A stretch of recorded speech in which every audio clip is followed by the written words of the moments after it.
If you could buy any car today, but you had to maintain it from ages 18 to 65, same car, no switching, what car are you choosing? Let me know in the comment section below, and if you enjoy content like this, please consider giving me a follow and save this video to come back to it to see what some people commented. So first of all, petrol is covered, but everything else is on you. Services, repairs, parts, and insurance. That you have to maintain and pay yourself. So it can't just be a fast or cool car. It needs to be reliable, timeless, and built to last for decades. So here's what actually matters in this scenario.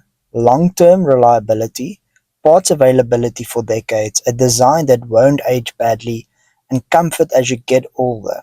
A car that still makes sense in 50 or 60 years from now.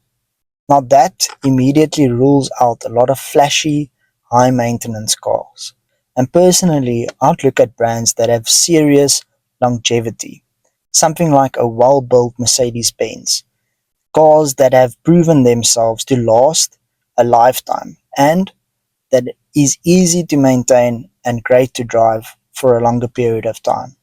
And then of course the pick that I would go for, probably a Toyota Land Cruiser. They're not very exciting, but legendary built for durability, and they aged very well over time, in my opinion. Now it's your turn. One car from ages 18 to 65. What are you choosing and why? Let me know.